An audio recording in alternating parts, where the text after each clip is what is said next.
You are live, my friend. Welcome to the best sports betting show on the planet. This is WagerTalk Today. I am your host, Andy Lang. It is Wednesday. We're going heavy with college football. We're going to talk a couple games. We got MLB. Hope everyone caught that Tigers Guardians game. A lot of weird stuff happened in that game, but we're going to uncover the spots the market has not caught up to today. Ralph Michaels is going to join us. We're talk college football, and then we're going to talk some NFL trends and angles. We're going to keep talking about these undefeated and fully defeated teams. Ross is going to join us. We're going to talk MLB. We're going to talk TCU and Arizona State. And then we're going to do This Line Makes No Sense. So I need some help from the chat here real quick. So I talked to Prez last night. And so I always open the show with welcome to the best sports betting show on the planet. Well, now he's got a show that's literally called the best betting show ever. So I need a new catchphrase how to open the show. Put your suggestions in there. I want a good one because I need to open the show a little bit different because we're kind of crossing the streams a little bit. So, but thank you guys for joining us. Hit the like button. Come up with a new way for me to open the show. And let's get it started with Ralph Michaels. Ralph, we're going to talk Army and East Carolina here. It's Army, so we know we're getting on offense. Basically, every Army game comes down to how good is the other team at stopping the run. East Carolina's been good against the run so far this season. They're a 5-point favorite. Over-under is 52.5. What's your breakdown on this game? Well, I'm glad you brought up East Carolina stopping the run because you look at their numbers, Andy, and they're allowing 2.8 yards per carry and only 87 yards per game. That sounds awesome. Well, but guess what? You played Campbell. You allowed 4 yards on 27 carries. And you played Coastal Carolina, who is number 100 in rushing, and you allowed 67 yards and 2.6 yards per carry. So I think that is a very misleading stat looking at season to dates without breaking down who those opponents have played. East Carolina comes in 2-2. They could have won their opener against NC State.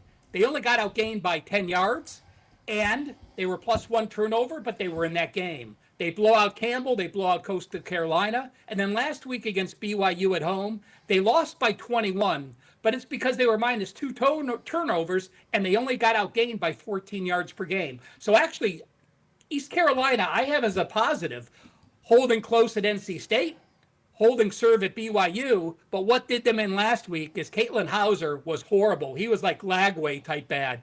He went down and he was backed up against his goal line, threw a pick, they scored, and then he was about to score on the goal line, and he threw another pick. So that basically cost him 14 points in that loss last week. You look at Army.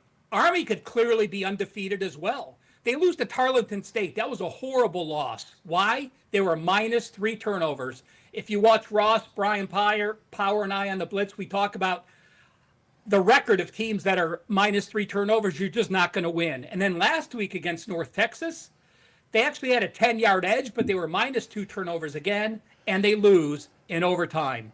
We know Army wants to run the ball. I don't think East Carolina's run defense is anywhere near what they propose in that situation. And how about this as a very surprising stat? Army's throwing the ball more than they have in the past. If I told you, Andy, that Army is number 2 in plays per game ran, they're averaging 82 offensive plays per game. They're number 2 in all of college football. East Carolina, number 5 in all of college football at 79.5%.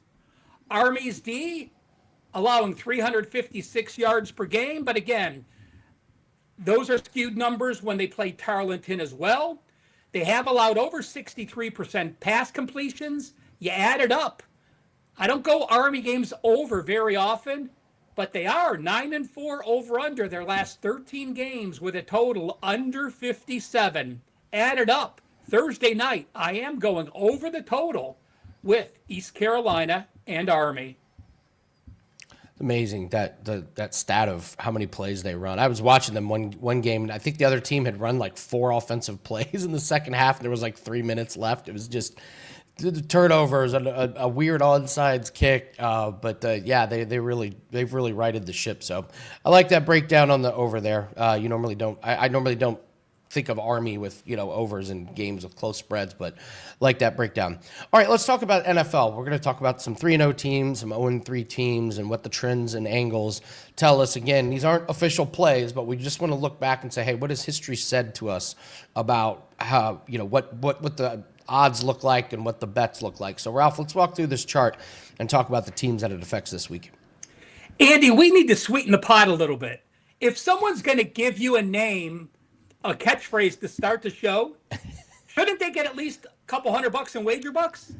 Let's do it. I think that's a done deal. Post in the comment section. Yeah, post in the comment section after the show. Absolutely. Let's bribe them a little bit. We'll give them some swag. I'll send them some pens. Let's make it some incentive. And if you pick something on your own, that's fine. We won't give it out. But hey, let's get our guys involved. All right. We often talk about. You don't hear very often about how teams do pre-buy, Andy, but you hear about how teams do after a buy.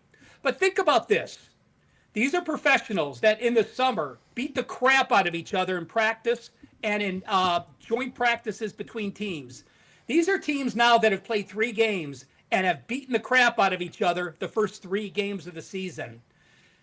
Now, when you have a bye, you finally get to spend some time with family and friends. You get to relax, both mentally and physically. So what do you want on your off week? You want a positive mental attitude. How do you get that? Well, you win or cover. So I'm bringing this up now because of my bet on it system. I have a pre-buy situation I'm going to talk. You want to make sure you check that out. But here's our chart for NFL 3-0 and 0 teams. 3-0 teams, if you blindly bet every 3-0 team since 2015, you are 46.5% against the spread. If you blindly bet every 0-3 team, you are 64.3%. Strong difference there between undefeated teams and winless teams. Let's break it down. On the top, you see the blue charts. Those are the 3-0 teams. Home favorites that are 3-0, like Buffalo and San Fran, 50%. Home dogs like Tampa Bay, 67%, but only a 3-game sample size. Away favorites like the Chargers and Philadelphia, 6-5-2. Away dogs like the Colts, only 2-7, 22% against the spread. But as I said, take a look at those 0-3 teams. I know it's plug your nose. It's going to be an ugly play. You don't want to back them. But since 2015, if you blindly bet them, you're 27-15, 64.3%. Home favorites, 5-3, 62.5%. Home dogs, 40%, 4-6, small sample size like the Giants. Away favorites, not many 0-3 away favorites, and none apply this week. But remember, guys, this chart is for every team for the rest of the season that has a bye on deck. Away favorites, 4-0-2. But look at away dogs like the Jets, like New Orleans, and like Tennessee. They are 13-6 against the spread, 68.4%. So it doesn't matter if you're an 0-3 team, except those home dogs have been very positive ATS situations. And again, make sure you check out the Bet on It extended TNA version of the NFL. Make sure you watch my pre-buy segment. You will be surprised at those numbers.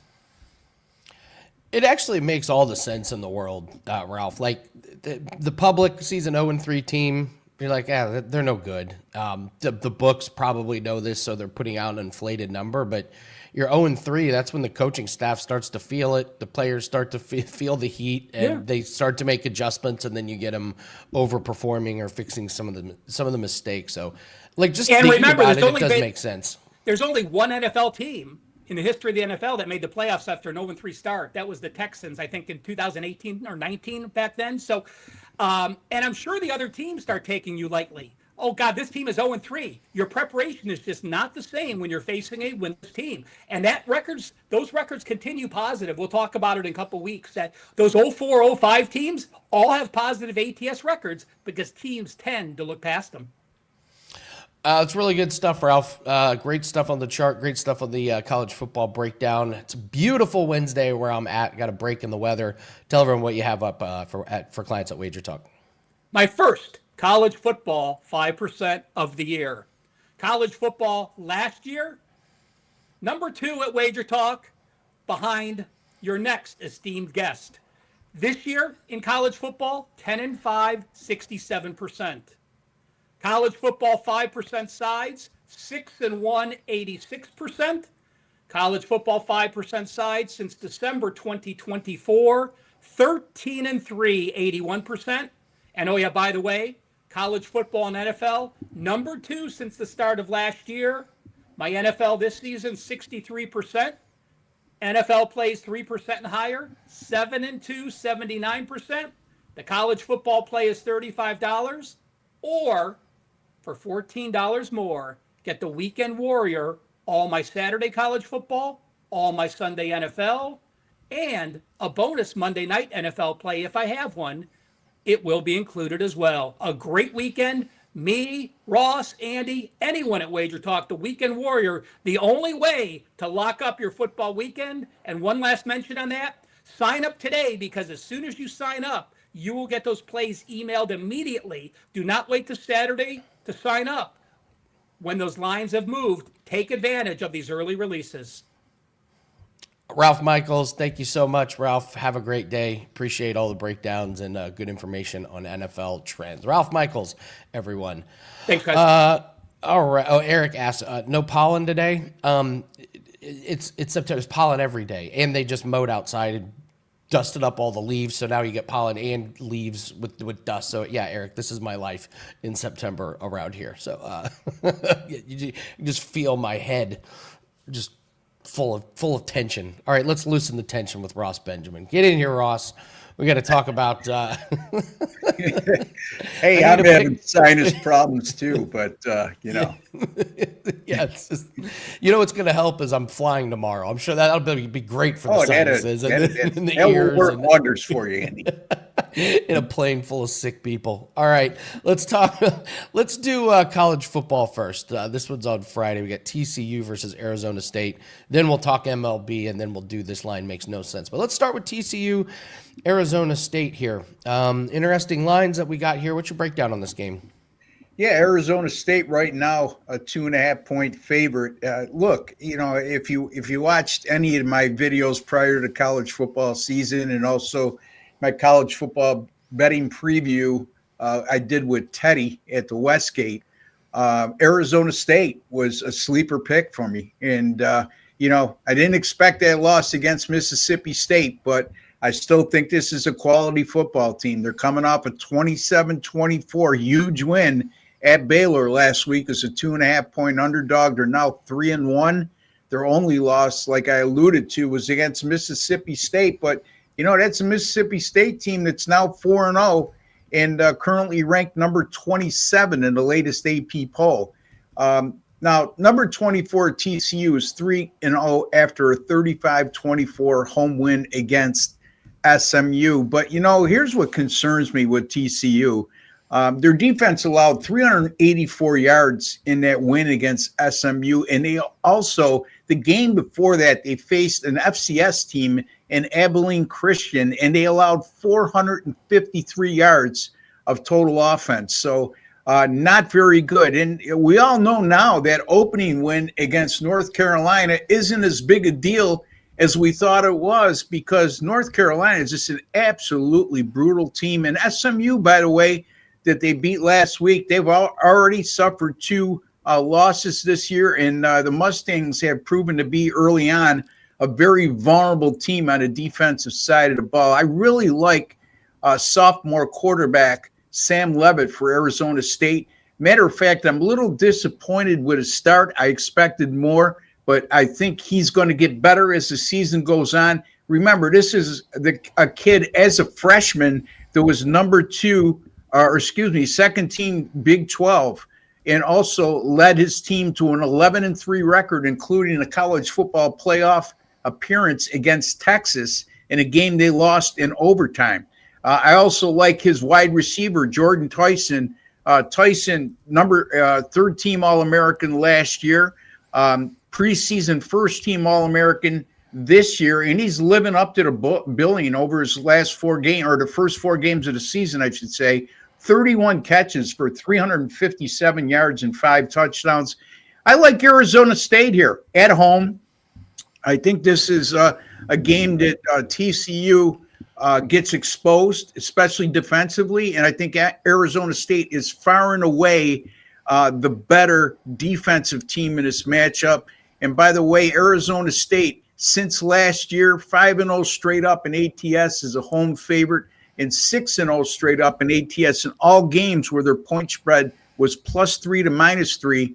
Right now, they're -2.5. I can get a very good price on the money line right now, Andy, and I'm going to opt to go that way. I'm going to go Arizona State -130 on the money line over TCU. All right, I like it. Bill writes in the chat here, Ross. We're just talking with Ralph about not preparing for 0-3 teams. He says, a good coach will have you ready for anybody. Take Lou Holtz, in my Lou Holtz voice. You have to be careful with Holy Cross. Holy Cross will sneak up on you. All right, Ross, do you have a Lou Holtz voice? Do I have a Lou Holtz voice? It's been so long since I've seen him on the air. I can't recollect what his voice sounds like, but well, he would say it like this. You have to be careful with Holy Cross. Yeah. Holy Cross will sneak up on you. I think that's the Lou Holtz. Yeah, I'll leave those imitations to you, Andy.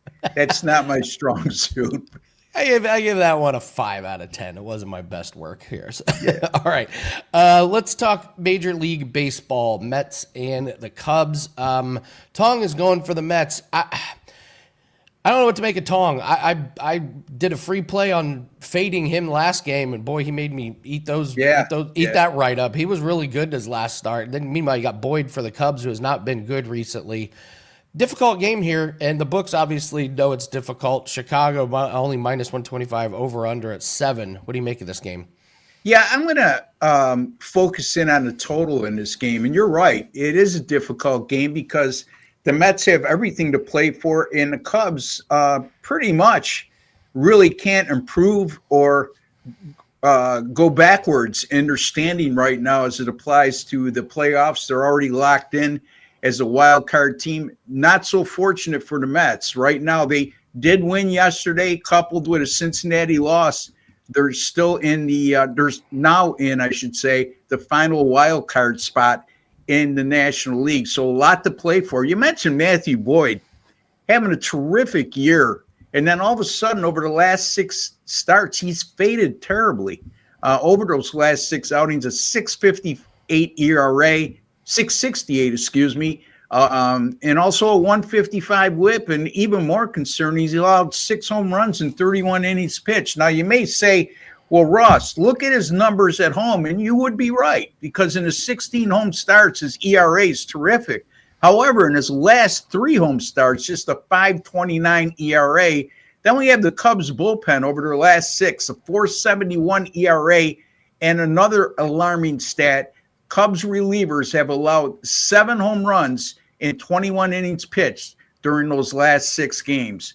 The Cubs are 7-1 to the over this year at home when facing teams like the Mets that average 1.25 home runs or more per game. And you mentioned Jonah Tong. Yeah, 5 innings of scoreless baseball his last time out. But the bottom line is, when you look at all 4 starts he's made this year, a 5.94 ERA and a 1.44 whip, and only averaging 4.2 innings pitched per start. Okay, the Mets bullpen has pitched extremely well over the last 6 games, Andy. However, they've really been pressed to the limit. In those last 3 games, the Mets bullpen has combined to pitch 19 1/3 innings. That's a ton of action. So they're going to be worn down a little bit. And history will tell you this year, when the Mets bullpen is a little worn down, they don't do very well. I mean, yesterday, for example, the Mets starting pitcher, David Peterson, he was pulled after just an inning and a third and allowing 5 earned runs. But the Mets 6-0 to the over this year on the road after the bullpen has pitched 4 innings or more in each of the last 3 games. They're also 13-1 to the over this year on the road after a 3-game span in which their bullpen pitched 13 or more combined innings. So when their bullpen has been taxed, and especially on the road, the Mets have played in a lot of high-scoring affairs. And I think a lot of that has to do with the fatigue of the bullpen and their offensive prowess. I mean, the Mets over the last 6 games, a 335 on base percentage and 11 home runs hit. So they're producing offensively. Now, Matthew Boyd, his last 6, I told you he's not very good. He's not very good in his last 3 at home. The Cubs are 7-1 to the over at home this year versus teams like the Mets, averaging 1.25 home runs a game. Having said all that, and not to be redundant, the wind is blowing in from left field today, Andy. However, the total is 7. In today's home plate umpire, by the way, DJ Rayburn, his last 7 games behind the plate, 6-0-1 to the over and 8-1-1 to the over in his last 10 as the home plate umpire this year. I'm going Cubs-Mets over the total of 7. Wow. The umpire breakdown, that is next level. And I'm sorry for being redundant there at the end, but somehow I was reading my own notes and I wrote it down twice, so I apologize for that, folks. I'm not getting that old. You're good. You're good, Ross. Anytime we can get an umpire breakdown, it's great. Bob has a hot take in the chat. Starting pitching means nothing. It's all about middle relief. I disagree with that. I wouldn't say it's nothing. It's got to be something. It all starts with. I vehemently disagree with that. Appreciate you watching, Bob. It's always my foundational point. And last I checked, I'm number 1 in Major League Baseball this year. So I have to disagree respectfully with Bob. I will say that not enough handicappers place enough emphasis on relief pitching. And that's when you have a great starter who's red hot and you have a bullpen core that's not. That's where I reverted a lot to a first 5-inning play in many occasions. So there's a way to attack that. And I'm glad he brought that topic up. But middle relief only counts when you're looking at pitchers that may average less than 5 innings per outing. And if that's the case, you have a lousy starting pitcher anyway, right? If he's averaging just that. So thank you for that question, Robert. All right. We got a Weekend Warrior special that we're running. And Ross, you're one of the perfect guys to use that on. It's $49. You can use it on any handicapper. But Ross, tell everyone, why should we use the Weekend Warrior special on you? Well, Andy, I am so glad you asked. I never thought you would ask, but since you did, let me answer that. My football plays the last 2 weeks, college football and NFL combined 15-5, folks. That's with my premium picks the last 2 weeks. So people who bought my $49 Weekend Warrior package the last 2 weeks, extremely happy because all of those picks took place on a Saturday, Sunday, and a Monday, which that's what we cover on this package. Having said that, NFL coming off a 4-0 sweep last week, Andy, including a pair of 4% best bet winners. On Sunday, I had the Cleveland Browns plus 8.5 outright over the Green Bay Packers. On Monday, I had the Detroit Lions plus 4.5 outright over the Baltimore Ravens. College football, 7-1 the last 2 weeks, 13-6 to start the year, up over 26 units so far in college football this season. If you've been following me in college football, you know that's nothing new because since it started 2023, I'm number 1 in units earned in college football, number 1 last year in both win percentage and units earned in college football. And so take advantage. All sports, by the way, Andy, since May the 13th, 143-94, 60%. And a net profit of 125.77 units. And by the way, the baseball playoffs are coming up, folks. Number 1 this year in Major League Baseball in units earned. I don't know why you would go anywhere else, but right here, right now. All right, Ross, one of my favorite segments of the week. This line makes no sense. You look at all the football games, and you pick one, and you say, wait a minute. This one's out of whack. All right. Kelly in Vegas has a strong opinion on this. What line makes no sense to you this week? Yeah, well, it makes no sense. When I say line makes no sense, it's more of a warning and a perception versus reality thing than a pick. And Kelly, she brought to my attention. Let me say the game first. Kansas State is 1-3 this year. They're a 6.5-point favorite at home this week against a Central Florida team that started the season 4-0. So the obvious, the novice out there would say we're getting a 4-0 team as a touchdown, more than a touchdown underdog against a team that's 1-3 and is vastly underachieved. And that team's only win this year has been against an FCS opponent, and they needed a last-minute touchdown to win that game against that FCS opponent. Kelly says, you know what, Ross, keep in mind, Central Florida, they just lost a head coach, an assistant coach this week, tragically. And I get that, and it's certainly a motivational factor. But my point is, folks, is when you see lines like this, when it looks too good to be true, very seldom is that not the case. And I think that's the case here. I think that Kansas State, desperate for a win, and a lot of people will be fooled and say, give me the undefeated team here against a 1-3 team, a team that's 0-3 against FBS opponents. So my advice on this game is just to steer clear, because Kelly brings up a good point. There's a emotional motivational factor for Central Florida in this spot. Okay. And that you can't ignore. That doesn't come up every week, thankfully, because we don't want teams to lose assistant coaches tragically on a weekly basis. So keep that in mind, and also keep in mind that Kansas State, the 1-3 team, is the favorite here by almost a touch or over a touchdown, and they're very desperate for a win. They've underachieved at this point. I would stay away from this game, but don't be fooled by that line, Andy. I like where Kelly said Kansas State soft as baby shit. I like that breakdown. I thought I'm glad she didn't give me an FML again. Holy crap. Took me a week and a half to figure out that abbreviation. Ross Benjamin, great segment as always. Be careful on that Kansas State minus 6.5. That line made no sense. Ross, have a great weekend. Thank you very much, buddy. I can't wait to see you again next week. Hey, buddy. Thank you for having me. All right. I'm off tomorrow and Friday. Impromptu trip to New York because I have to check out the Ryder Cup. So if I'm leaving to go to the Ryder Cup, I got to do a Ryder Cup breakdown and a pick. So here we go. All right, the Ryder Cup is at Bethpage out in New York. Let's go over some stats, and I'll give you my pick on this one. So we're just trying to break down these individual players, the total strokes gained the last 3 months. I'm looking at a very short sample size because I want to see what form they're really, really recent in. Your top guys are Scheffler, Fleetwood, McIlroy, Henley, Fitzpatrick, Rahm, Griffin, Young, and English. So you get a nice mix of Europeans and Americans. But what kind of jumps out to me is I go to the bottom and who's really been struggling. So the worst 5 players for total strokes gained last 3 months are Straka, Morikawa, Lowry, Hatton, and Hogard.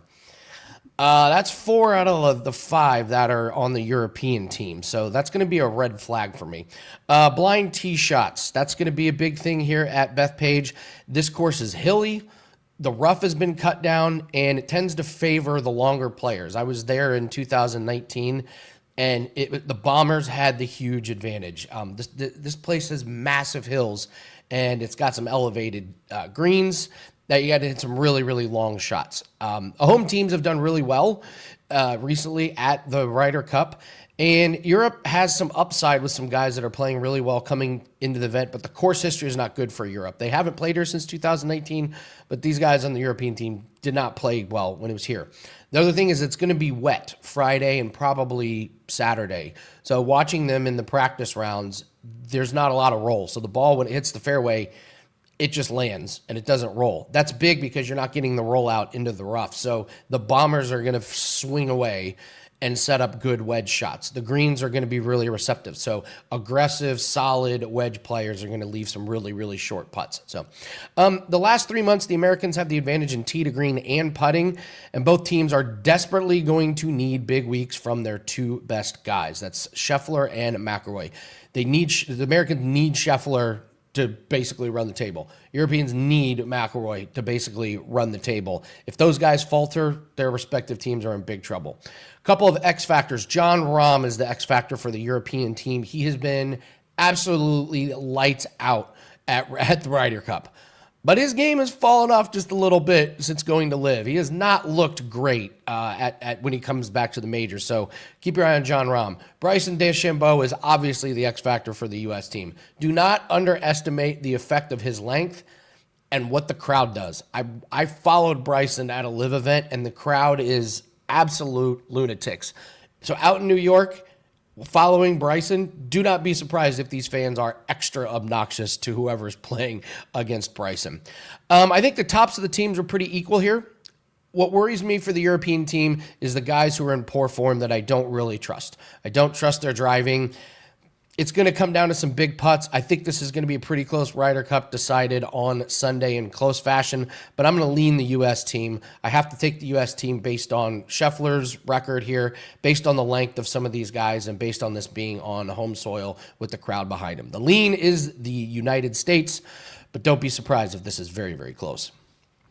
All right, that is going to do it. Thank you so much for joining us again. Put in the comments section after the show what my new opening line for the show should be. I'm going to pick a winner, and you're going to get a couple hundred wager bucks. That comes right from Ralph Michael. So after show's over, put in the comments section. If you're watching this later, put it down there as well. I need a new opening because Prez said I stole his title of his show. We'll have words with him after that. But thank you so much. Don't forget to subscribe to the WagerTalk YouTube channel. Hit that bell. You get notified when all of our breakdown videos come on and when our live shows go live. The Blitz is tomorrow at 1 o'clock Eastern with Brian Power, Ralph, and Ross. Will be breaking down all the college football games, and that is live. So get your questions in. Hope everyone has a great weekend. I am off until Monday. There's going to be a lot of singing and chanting in my future. I can't wait. Good luck on all your plays, and take care.